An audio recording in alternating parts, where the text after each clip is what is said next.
All right, guys, it is Monday, November 3rd, 2025. So Steve texted me, said he's heading my way. So he's going to come over here and we're going to try to get this thing back up and movable on the, get it out on the road basically, take it out and drive it. And see if we can find any gremlins that we're going to have to work over. So I still haven't put oil in it. He used 3M weather strip adhesive on the pan gasket, and I actually called an old, it's actually a guy I used to work for back in the 90s, man, and he was a fan of that stuff, and I told him that he put it on there pretty heavy, and he said, well, might give it a couple of days before you put it in there, because I told him he was out of town for the weekend. So he said just let her set for a couple of days and make sure it gets good and firmed up. So anyway, the oil is in that drain can, which I cleaned really nice, and then luckily it's front oil fill, so I'm going to use that green Folgers bucket that I just cleaned with carburetor cleaner and scoop it out and pour it back in the engine. So it's all basically going to be a pickup where we left off when he was here. I don't even remember what day that was. Was that Thursday? I think it was Thursday that he was here. So I didn't really do anything this weekend, not much. I got Dan's 55 here. I did post a video of that. I did get the gas lines, the rubber hose sections replaced on the tank switch valve. There's a bunch of those, by the way. There was a whole bunch of hose sections like this long on average, maybe 6 of them that I replaced, and there's still 2 more that needs replaced, but I run out of rubber hose, so, and clamps, because I was replacing it with worm clamps instead of them old spring clamps. So anyway, I moved the Fiat forward, I moved my dad's truck over in the front yard, and the ground's still kind of soggy from all that week of rain we had. Anyway, I moved Dan's 55 back and kind of over on the edge of the grass, so I have plenty of room to get Steve's car in and out. Probably going to do a lot of the work on his car right here under the carport. It's out here and it's not inside. So anyway, pretty exciting in a way. Steve's car is finally going to leave. However, this is the part that is the most nerve-wracking for anybody that builds cars. It's going to be the car's first steps, basically the baby steps. It's going to be taken out and driven, and we're going to find out if it has any issues really quick. And I'm the one that did the majority of the work, so it's nerve-wracking for me, I'll say, because it's not my car. When it's my car, I don't really care, because if it breaks, I can fix it. But when it's somebody else's car, you want to make sure you've covered all your bases and you've done a good job on their car. And this is going to be the test to find out just how good of a builder you actually are, I guess. So, I mean, there's a lot of tests we need to perform today. I've got to first, we got to get the oil back in it, and then we'll fire it back up.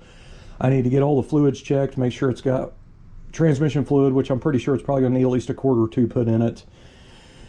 And then I'll have to double check the antifreeze after, we get the thermostat open and all that kind of stuff. But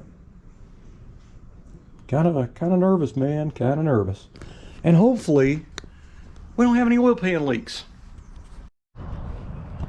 And here comes Steve hobbling his way up here. Look what he's driving. You think they like that color or something?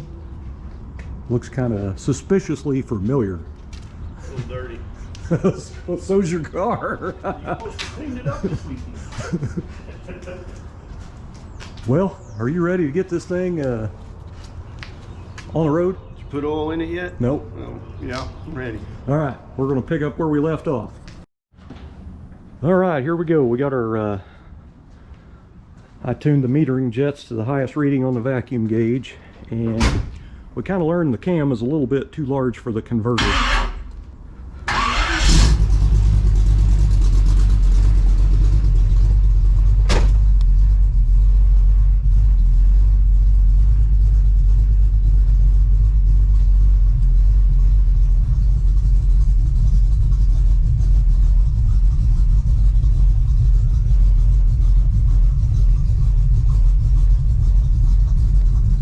voltage is a little low, which I don't like, but checked it with the voltmeter and it was slowly going up. That cam has got to be right on the threshold of that torque converter, because you put it in gear and it's struggling to idle a little bit, and then you put it in gear and it's idling a little bit higher. So it sounds good though. We do a burnout right here. Now let's wait. We'll do a wheelie here in a minute.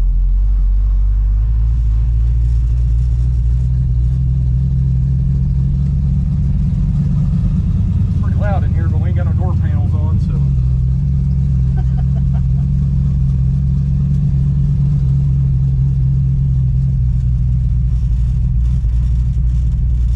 Yeah, gotta set the clock back.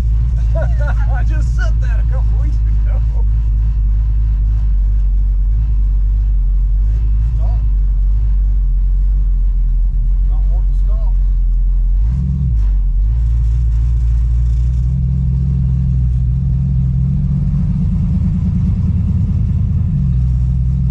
Yeah, we got second gear. Walking, put fuel in or door action? Yeah, go ahead and turn. We'll drive the housing just a little bit, get all the heat in it.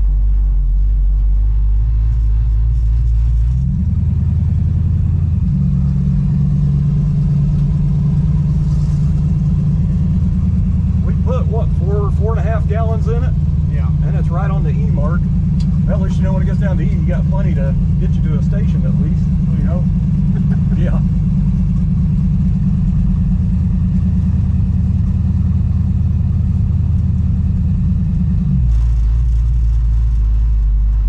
Man, Cam just rattles the crap out of his car, man. Yes, it does.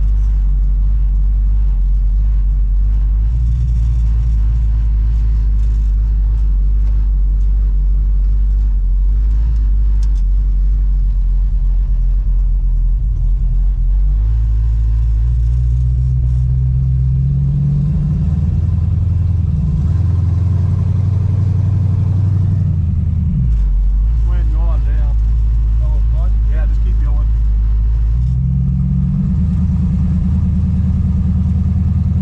See if we can get third gear out of it.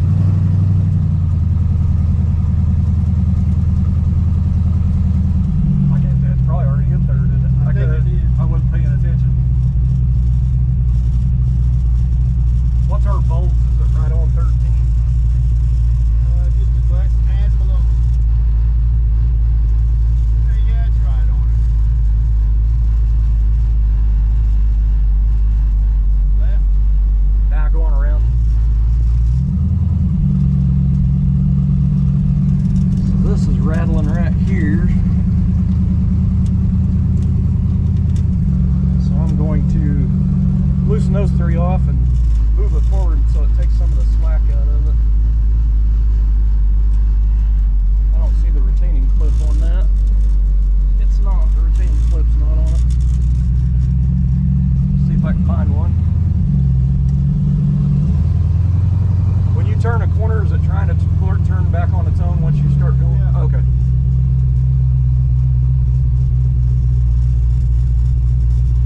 Just stop, let you drive it.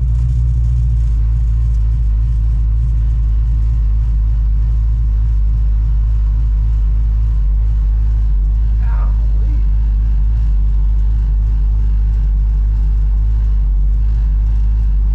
I have dynamite the entire car. Might have to do everything. That cam is massive in here, man.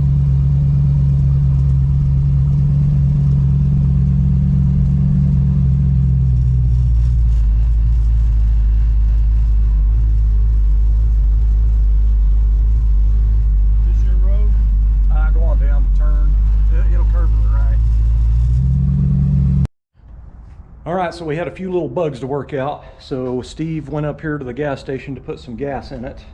It's showing that it's just a little bit under E, and we've got 4.5 gallons in it, so I'm hoping the sending unit's working. That's that Classic Instruments gauge and stuff on the dash, and that's a new sending unit, but that don't mean anything. I've been there, done that on my car. My sending unit was leaking, and then the sending unit didn't even work, like read anything for ohms. But Anyway, so I had a few hiccups. One of them is the brakes are terrible. The brakes are horrible. You hit the brakes and you're lucky if you get it stopped. I mean, it does stop. It just takes it a little bit, and that's dangerous. So it has a power aftermarket, overseas, China-made disc brake, you know, power booster and master cylinder. It's one of them fancy chrome doodads, you know. So anyway, went in and I rebled the brakes again, and I ended up rebleeding the master cylinder where the lines bolted into the side of it. I had him hold pressure on it, and I cracked them loose, and I went through and rebled the lines again, and it's at least stopping now, but it doesn't like lock the brakes up, and that's kind of what I don't like. And here's one thing that I'm kind of worried about. So the cam is pretty big in the engine. We don't know what it is. Jim just said it was a Comp 268H, which I think that's under 500 lift. I just don't know for sure. He didn't give us any paperwork with this stuff. So anyway, you can kind of tell that it's right at the threshold of the torque converter in that 700 R4, because it's idled kind of high, and then you put it in gear and it's trying to die. So it's like right at being too big for a stock torque converter. I think it'll be fine, but anyway, the brakes, I'm wondering, because that disc brake kit and everything was on the car when it came here, and I don't know if that's some kind of fancy brake pad that has to seat in and do all that kind of crap. You know, some of them you got to take them out and, you know, get pretty aggressive with them for the first 15 minutes or so. I don't remember what it was. I had to do it on my car, but anyway, so I don't know. And at this point, I'm about half tempted to just get some cheap over-the-counter O'Reilly's brake pads and put on that thing. It's a disc brake conversion kit, but it takes a G-body caliper, I think. Maybe that was Chevelle. I'll have to look at it. It's one of the two. But it does have drilled and slotted rotors, and they are on correctly, which I don't think that's going to make a huge difference in this part. The front of the oil pan is leaking again. It's not as bad as it was, but it's still leaking. So, I mean, that's just... For me, it's a curse, because when I try to seal an oil pan on an engine in a car, I never get it sealed, ever. Unless it's a one-piece rear main, I'm sure I could probably seal that, but I don't think I've ever done one of those in a car. This is an old school two-piece rear main because it's 327. So anyway, we had a leak at one of the valve covers at the back. It's all brand new gaskets and everything, and by that time the engine had already had a heat cycle on it. So I went ahead and retorqued those back down, and actually some of them turned in pretty good. So I don't notice it leaking now, so maybe that's all it needed, was just a retorque. It doesn't seem to be getting hot. The oil pressure, I don't like that Classic Instruments gauge setup. The reason is it goes from 0 to 50 to 100, I think, or something. That oil pressure, there is nothing in between 0 and 50, so you don't know how much oil pressure you have. I think it's kind of dumb. You know what I mean? It's definitely got oil pressure. I'd just like to know exactly how much, you know what I mean? Which it's always going to read lower once the engine's up to operating temperature. But anyway, I think the transmission has shifted to third gear. It is a 4-speed automatic 700 R4, but I think it's shifted to third, but we haven't got it fast enough in my housing edition to get it up to shift overdrive. So now them 700 R4s are supposed to have a lockup switch on them to where they lock the torque converter up. And this transmission's been overhauled, and I don't know who done that, because some guys can they do something with a ball bearing or something in there, I don't know, like a BB or something, I don't know, in a passageway, and you don't have to have the lockup anymore or something. So I didn't put a lockup switch in it. He drove it for I don't know how many years without it, and the fluid's still nice and red in it. So the transmission shifts really nice. So anyway, I'm not going to mess with that, but that's pretty much it. That car is obnoxious inside, and the main reason is it has no door panels on it. You know, so everything's kind of raw and loose, and man, you almost need earmuffs to drive it. But the mufflers are right there underneath your feet because there's no rear exhaust on it, because he has to take it to an exhaust shop. So once he gets exhaust and tailpipes and all that put on it, it'll tone it down inside the car pretty good. But he's going to dynamite the roof and probably the doors and all that stuff. I can hear it. It's loud, man. It is freaking loud. Yeah, here he comes. Boy, is that not the ugliest thing you ever seen in your life? I'm talking about that mailbox over there. Look how pretty this thing is coming down through here. Looks like it stopped.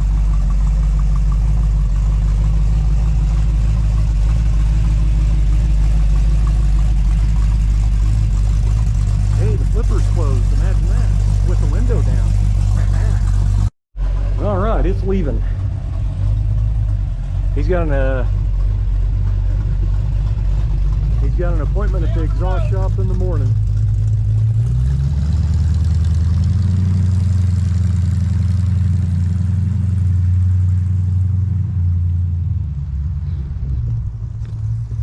Whew, that thing, I'm telling you, man, without exhaust on it and them cherry bomb mufflers right underneath your feet, that thing is obnoxious. It makes your jaw teeth vibrate. It sounds awesome, but anyway, guys, that is Steve's car, and I'm sure there's going to be some stuff come up, and I'm assuming when exhaust goes on it, when it quietens it down and I can actually hear, we might be able to hear something, or might have to do a little bit more tinkering on it. Who knows? But anyway, I still have probably some stuff to do to it, obviously, at his place, or I might have him bring it back over here sometime or something. I don't know, but I'm just glad to have a break from it. That car has tried to, I think that car's tried to give me a heart attack. Thanks for watching.